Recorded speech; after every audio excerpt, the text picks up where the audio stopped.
Frog FPV. Today we're reviewing the Emax BabyHawk 2 HD. I'm really excited about this quad.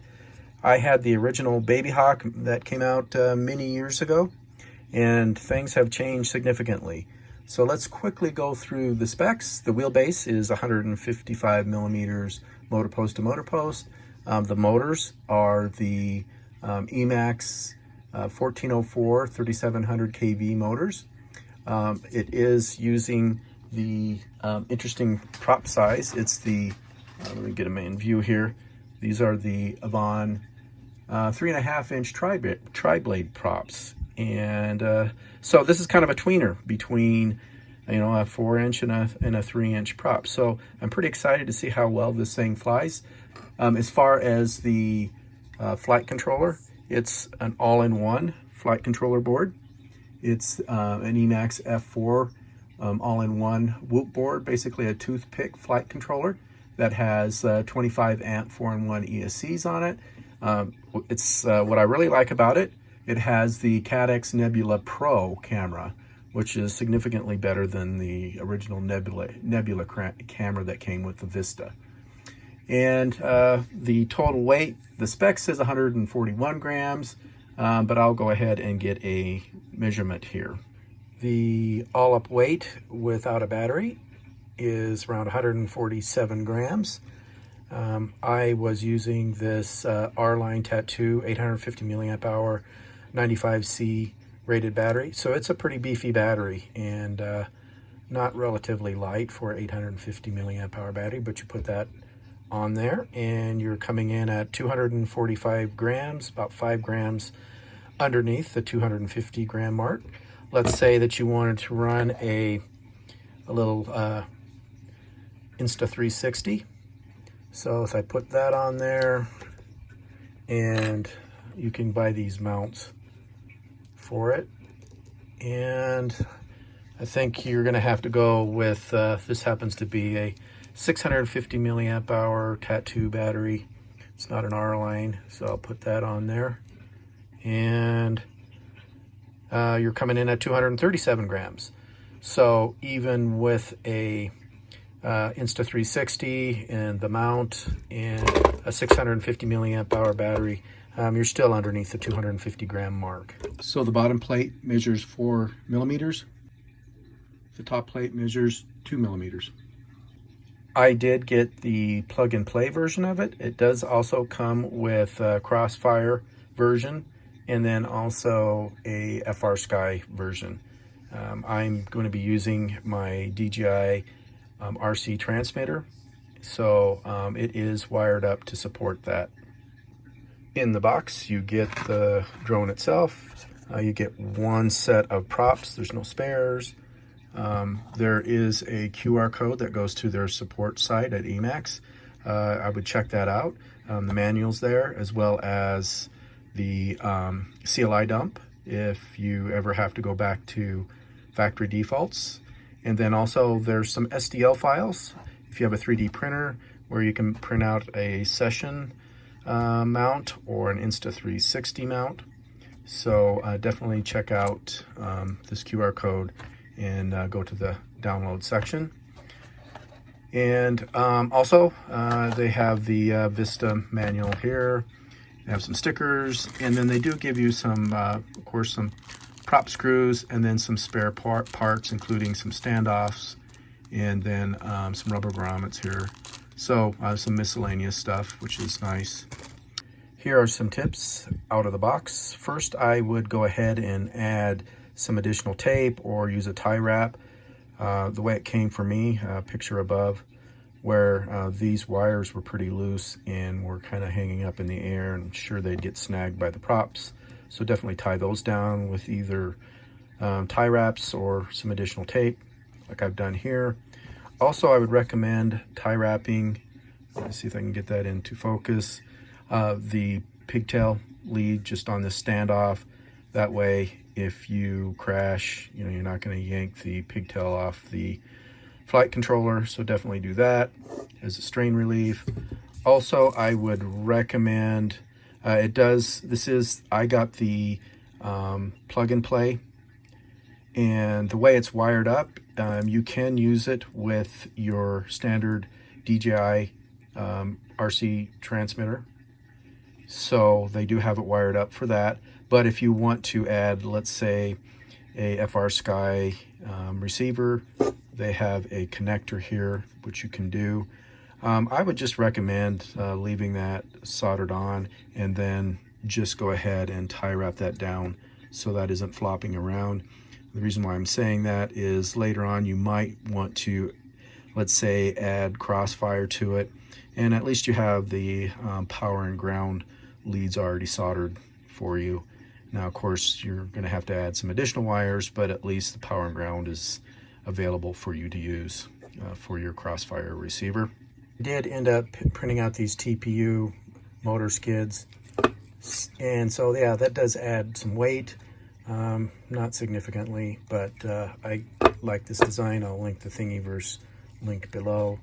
As the last tip, and I'll show you how to do that, I'm going to be running props out. I really, where I fly, in parks or in my backyard, you know, for a whoop, you get more efficiency by going props out, but for this size of a quad, that's not really why I went with props out. It's more for the fact that if you hit something, it bounces off. And of course, props out is, the props are rotating away from the center line of the frame.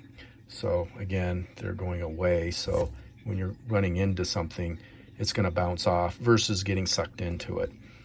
And with this type of a frame, which already tends to get branches stuck up in here and get snagged up, this just helps prevent that from happening.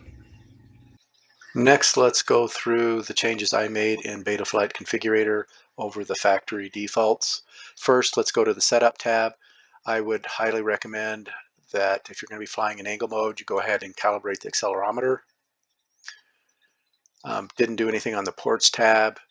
Moving on to the Configuration tab, I am going with props out, like I said. So you'll need, if you want to do that, you're going to need to change the motor direction to reversed.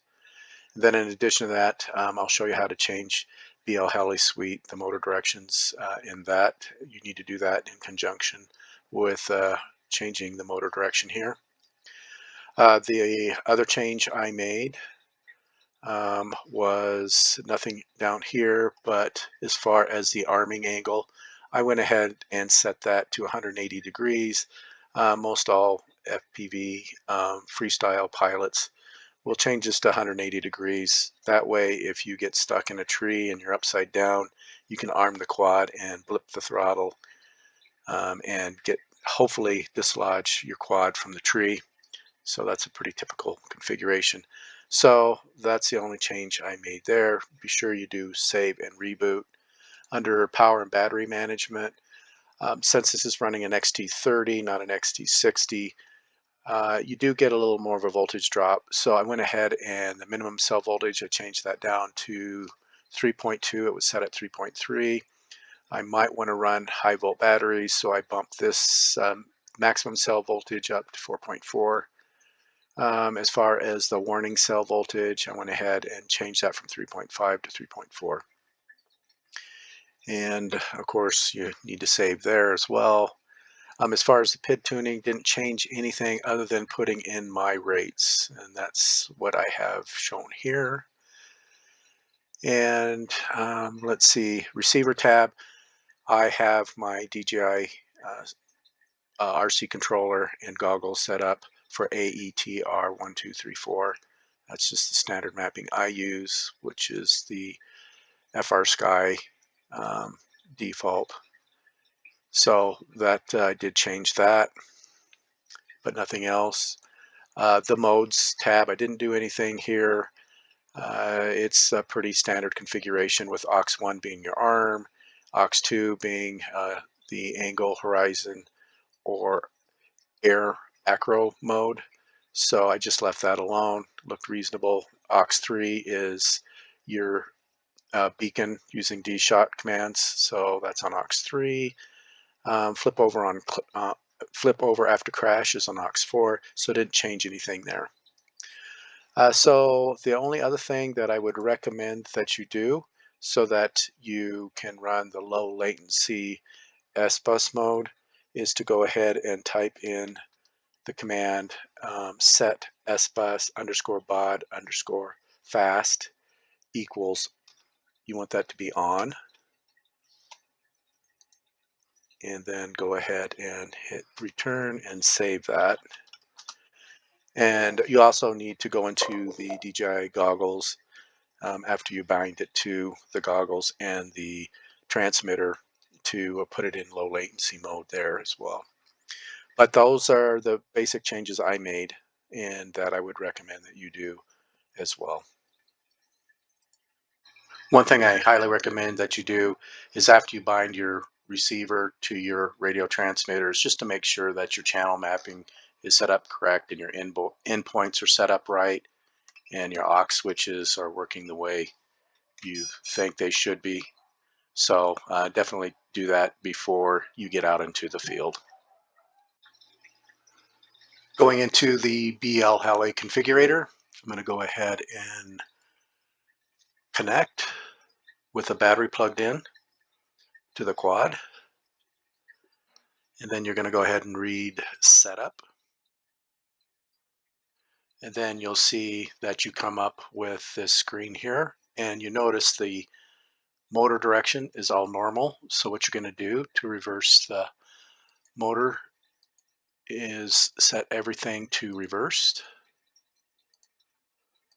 And then you're going to go ahead and write setup.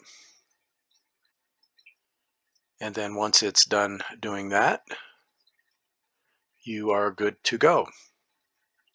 One thing I do recommend is going ahead and checking to make sure that the motors are spinning correctly. And to do that, you go into the motors tab, make sure your props are off. You can see that I have the props set for reversed or props out. So you go ahead and plug your battery in. And of course, it has this little, you have to accept that you understand the risks of making sure that the props are removed before you check the motor direction. So I'm going to go ahead and just make sure they're spinning in the right direction. So I just go through each one and just barely turn them on, and then you can kind of feel which way it's spinning by putting your finger on the bell. So I checked motor number 1. I'm going to go ahead and check motor number 2. That's correct. Let me go ahead and try motor number 3. That looks correct. And then finally motor number 4. So they're all spinning correctly. Well, it's springtime where I live, so the weather is pretty sketchy. A lot of wind followed by rain and some snow. But today it looks like it's very clear, no wind at all, so it's a good day to do my maiden flight.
my thoughts on the Emax BabyHawk 2 HD. Let's start with the pros, and there are a lot of them with this quad.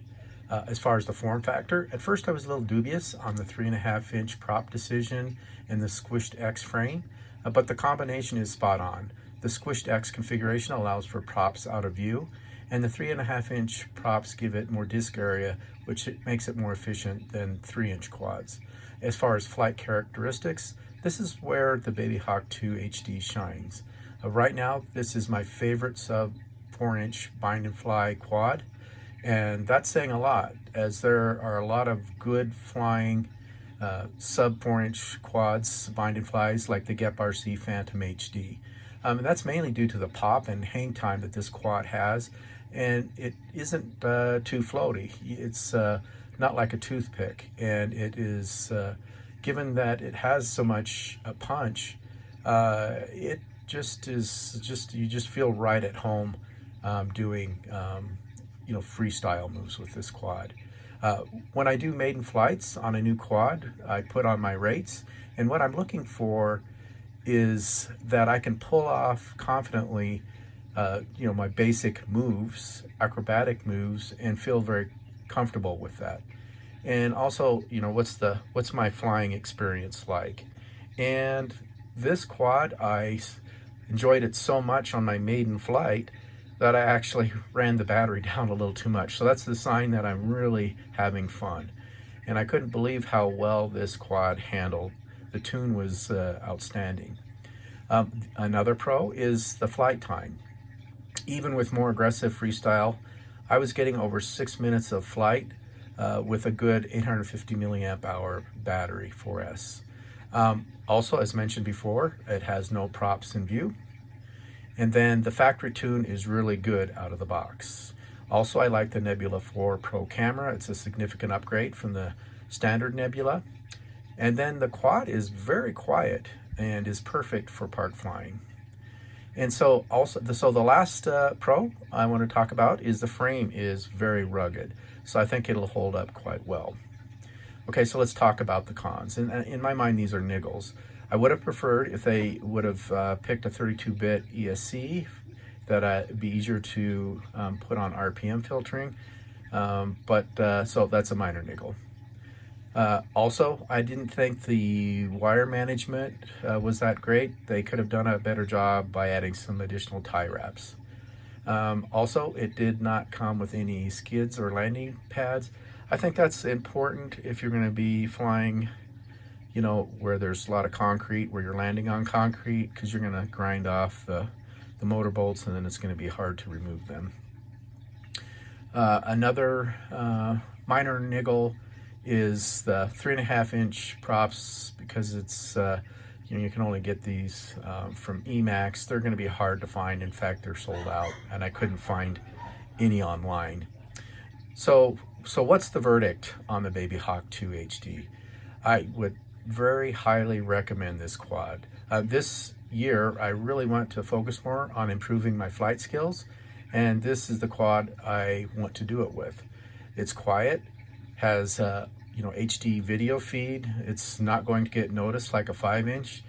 And again, it's one of the best sub 4-inch bind and fly freestyle quads that I have flown to date.